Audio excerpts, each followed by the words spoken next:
Bem, então agora vamos fazer a leitura do item 8.10, não é isso? Aqui do COTS. 8.10, o título do tópico é DNA revisitado. Então, vamos ler aqui. Diz o seguinte: este capítulo começou com algumas questões a respeito da estrutura do DNA, uma das moléculas-chave dos sistemas biológicos.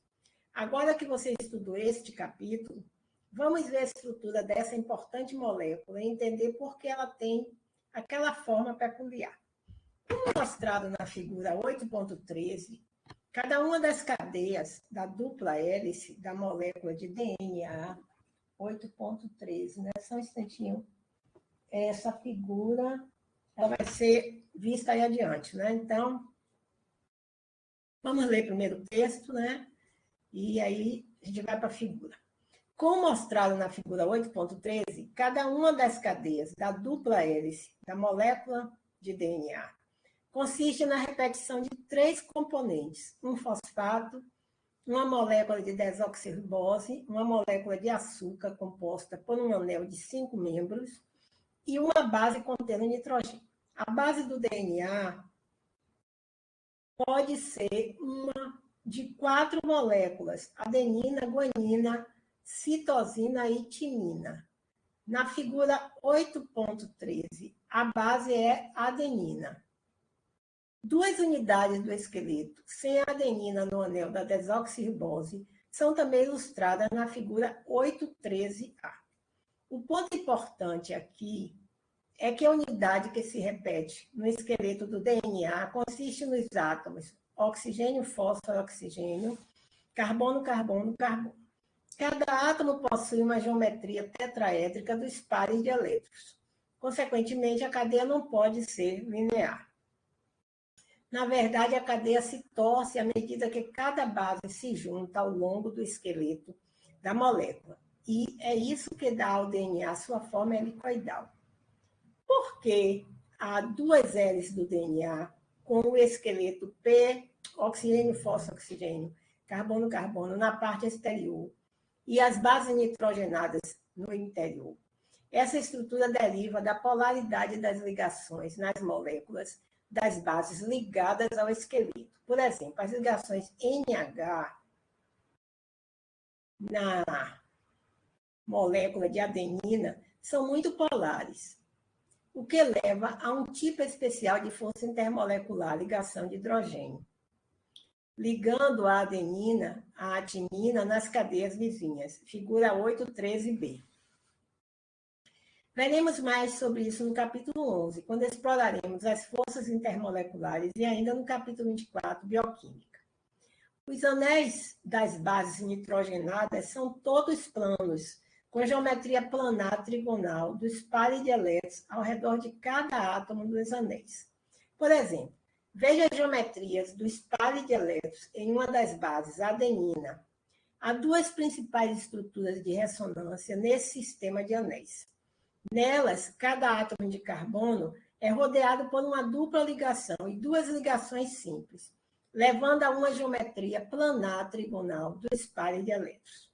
Cada átomo de nitrogênio nos anéis, exceto o que está ligado ao açúcar, é rodeado por uma ligação dupla, uma ligação simples e um par isolado do mesmo modo, levando a uma geometria planar trigonal dos pares de elétrons em torno desses átomos. O nitrogênio ligado ao açúcar, no entanto, é diferente do que seria normalmente previsto. Ele é rodeado por 3 ligações simples e um par isolado. Esperaríamos normalmente que ele tivesse uma geometria dos pares de elétrons tetraédrica e uma geometria molecular piramidal de base triangular. Mas não. Em vez disso, os grupos de ligação assumem uma geometria planar trigonal e o par isolado está em um plano perpendicular às ligações.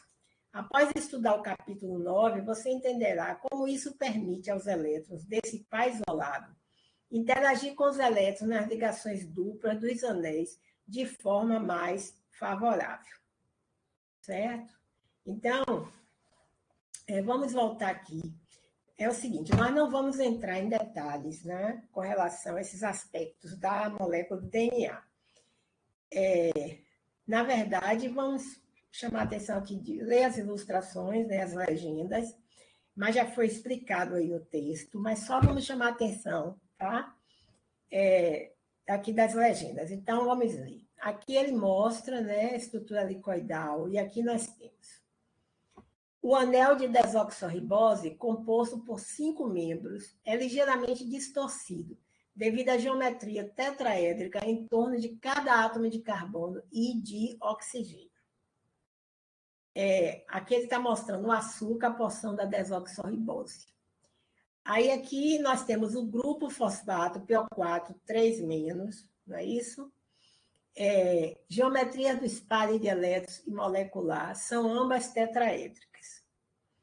Aí aqui nós temos a geometria fósforo, oxigênio, carbono é angular. O átomo de oxigênio é cercado por 2 pares de ligações e 2 pares isolados, resultando em uma molécula de geometria angular ao redor de oxigênio.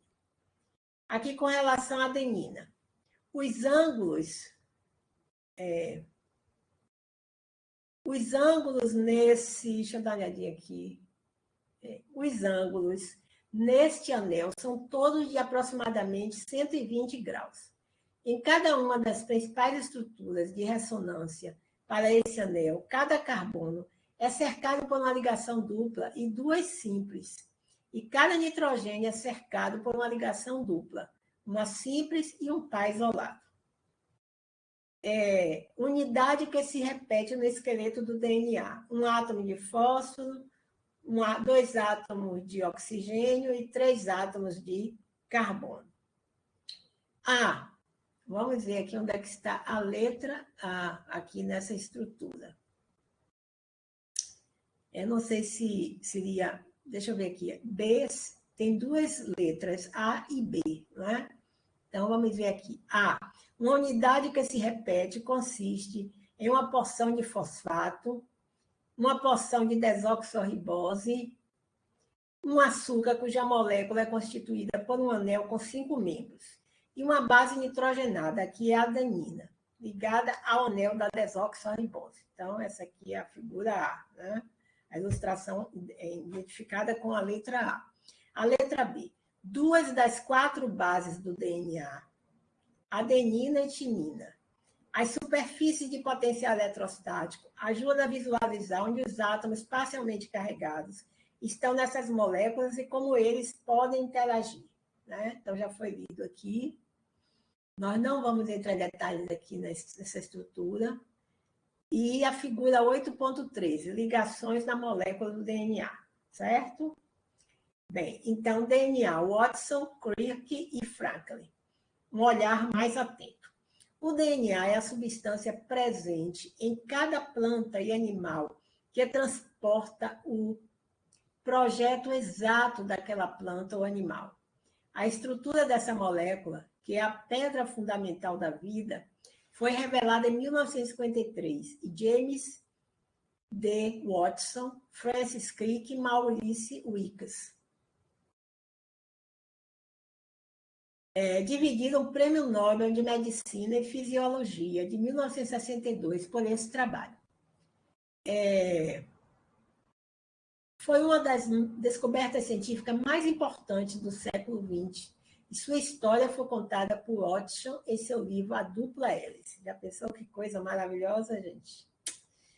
Quando Watson era um estudante de pós-graduação na Universidade de Indiana, ele interessava-se pelos genes e dizia esperar que seu papel biológico pudesse ser descoberto, sem que eu tenha de aprender nenhuma química.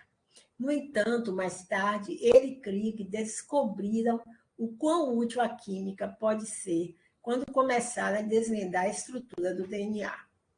Watson foi para Cambridge em 1951.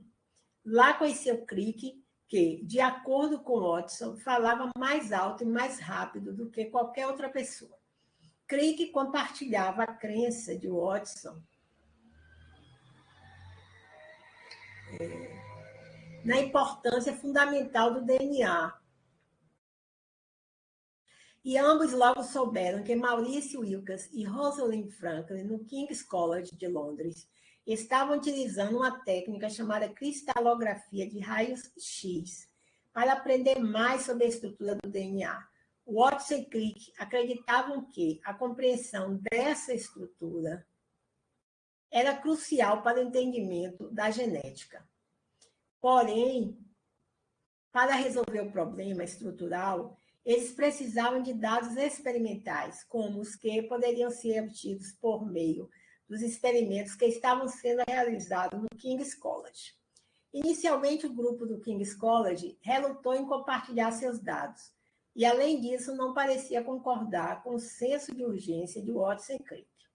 Havia também um dilema ético. Seria possível que Watson e Crick trabalhassem em um problema que outros cientistas já tinham tomado para si? O senso inglês de jogo limpo não permitiu que Francis abordasse o problema de Maurice, disse Watson. Watson e Crick abordaram esse problema através de uma técnica química agora utilizada com frequência, a construção por modelagem. Eles construíram modelos de peças de cadeia do DNA e tentavam várias formas quimicamente razoáveis de juntá-las. Finalmente, eles descobriram que um dos arranjos era lindo demais para não ser verdade. Por fim, as evidências experimentais de Wilkes e Franklin confirmaram que a linda estrutura era a verdadeira forma do DNA. Gente, que coisa maravilhosa, não é isso? Bem, agora vamos ver aqui. Tem mais um comentário aqui. No DNA, este átomo de nitrogênio está ligado a um açúcar, adenina. Todos os átomos de carbono e nitrogênio dos anéis de 5 e 6 membros possuem uma geometria planar trigonal dos pares de alelos. O átomo de nitrogênio indicado no anel de 5 membros está ligado a um açúcar no DNA. Deixa eu dar uma olhadinha aqui para ver se esquecemos de ler alguma coisa. Não é isso?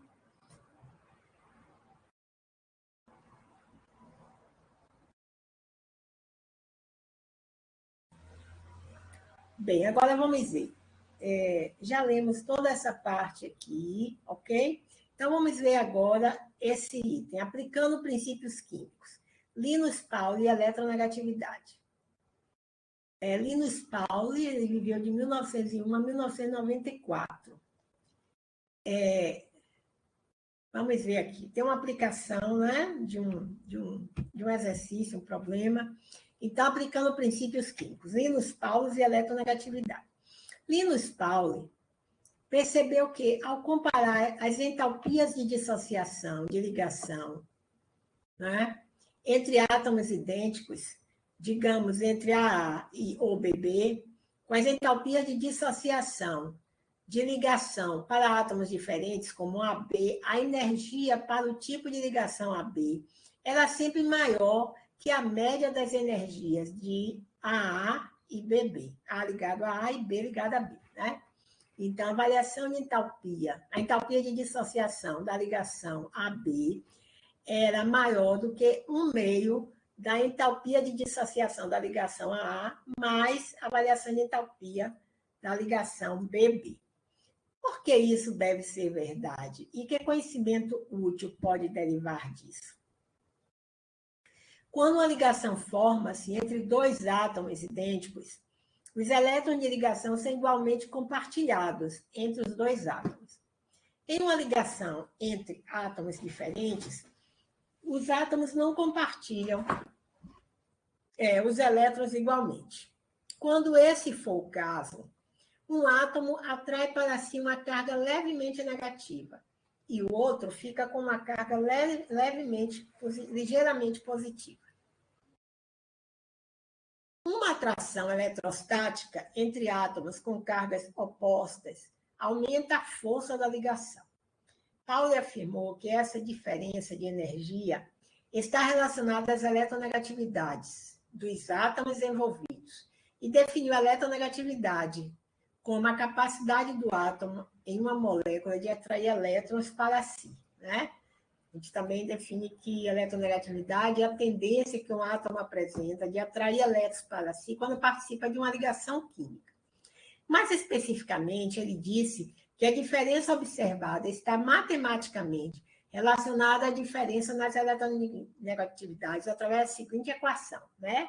A diferença de eletronegatividade entre os átomos vai ser igual a 0,102 raiz da variação de entalpia de AB menos a variação de entalpia de AA mais a variação de entalpia de BB dividido por 2. Utilizando as entalpias de dissociação de ligação, Pauli criou valores absolutos de eletronegatividade, atribuindo ao flúor um valor de 4. Por serem muito úteis, os valores de Pauli têm sido continuamente refinados desde a sua publicação em 1932. Mas os valores das eletronegatividades calculadas por eles são próximos daqueles computados hoje. Uma grande variedade de métodos para quantificar valores de eletronegatividade tem sido desenvolvida desde o trabalho inicial de Pauli. Um método notável desenvolvido por Robert Millikan, que viveu de 1896 a 1986, em 1934, calcula valores de eletronegatividade para elementos individuais utilizando a energia de ionização, EI, e a entalpia de adição eletrônica. Assim, a eletronegatividade de um elemento pode ser calculada a partir da seguinte equação. Então, a eletronegatividade do elemento A vai ser igual a 1,97 vezes 10 elevado a menos 3, vezes a energia de ionização menos a entalpia de adição eletrônica, né? Que a gente pode dizer que é a afinidade eletrônica, não é? Mais 0,19. Em que a energia de ionização e a variação de entalpia, a entalpia de adição eletrônica, estão em unidades de quilojoule por mol. Ele coloca aqui 3 questões. Nós temos aqui as referências, né? De onde foram tiradas essas informações. E vamos ler as questões. Calcule a diferença de eletronegatividade entre o hidrogênio e o cloro no cloreto de hidrogênio, utilizando as entalpias médias de dissociação de ligação, tabela 8.8. Compare seus resultados com aqueles calculados, utilizando os valores de eletronegatividade da figura 8.10. Preveja a entalpia de dissociação de ligação para uma ligação entre nitrogênio e iodo no NHN3, triodeto de nitrogênio, né? Usando valores de entalpia de dissociação da tabela 8.8 e os valores de eletronegatividade da figura 8.10. 3. Calcule a eletronegatividade dos átomos de enxofre usando os valores de energia de ionização e de entalpia de adição eletrônica, apêndice F. Compare o valor com o da figura 8.10. Então, exercício simples, basicamente substituição de valores numéricos. Tá? Então, revisão dos objetivos do capítulo. Aí nós concluímos a leitura, né, desse capítulo imenso, né? Na verdade, quantas páginas são? Foi iniciada a página 349, e com os exercícios, não é isso? Ele vai até a página, só para a gente ter uma ideia de mencionar, né? Até a página 411. Então, 411 menos 349, 9 para 11, 2, 1 e 4, 5 para 11, 6, 62 páginas de um capítulo, né? De um dos tópicos que são estudados no curso de graduação, né? Juntamente com outros conteúdos de outras disciplinas, né? E chamamos a atenção que esse é só um dos livros, né? Bem, mas vamos ver aqui, revisão dos objetivos do capítulo.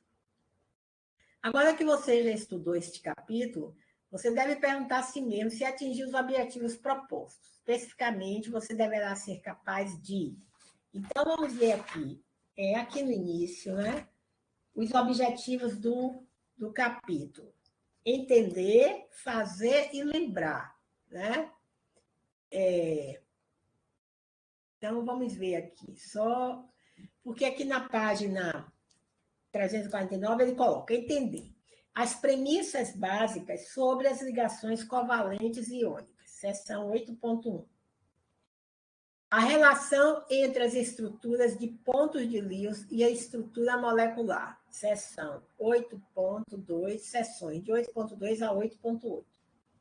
Entender a relação entre a ordem de ligação, comprimento de ligação e energia de ionização, seção 8.9. Fazer.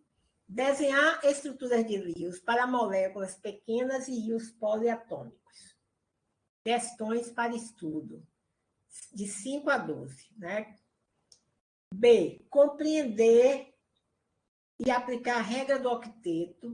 Reconhecer as exceções à regra do octeto. Seções 8.2 a 8.5. Questões para estudo, 5, 12, 59 e 60. C. Escrever estruturas de ressonância. Compreender o que significa ressonância e como e quando usar esse método para representar a ligação. Seção 8.4, questões de estudo. Questões para estudo, a 9, 10, 33, 37, 64 e 66. Usar o método de repulsão, aqui seria, primeiro fazer, esses itens A, B e C estão relacionados com esse primeiro tópico aqui. Fazer, segundo, né? Usar o método da repulsão dos pares de elétrons no nível de valência, RPNV, né? Ou como a gente chama, a teoria da repulsão dos pares de elétrons na camada de valência, para prever as formas de moléculas pequenas e os simples, e para compreender as estruturas de moléculas mais complexas. Aí tem aqui o caso A. Determinar a forma ou a geometria das moléculas e dos íons dos elementos do grupo principal, usando o método, né, da repulsão dos pares de elétrons na camada de valência. Está na seção 8.6. A tabela 8.9 resume as relações entre pares de elétrons de valência, geometria devida aos pares de elétrons de valência, geometria molecular e polaridade molecular. Questões para estudo de 17 a 24, isso é 76.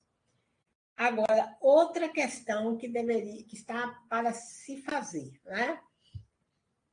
Que ele diz assim, consulte a revisão dos objetivos do capítulo para ver as questões para estudo relacionadas a esses objetivos, né? É o que a gente está fazendo aqui. Então, objetivos, entender, já foi escrito, fazer. Agora, o que é que eu preciso também fazer? Usar a eletronegatividade e a carga formal para prever a distribuição de cargas em moléculas e íons. Definir a polaridade das ligações e prever a polaridade das moléculas.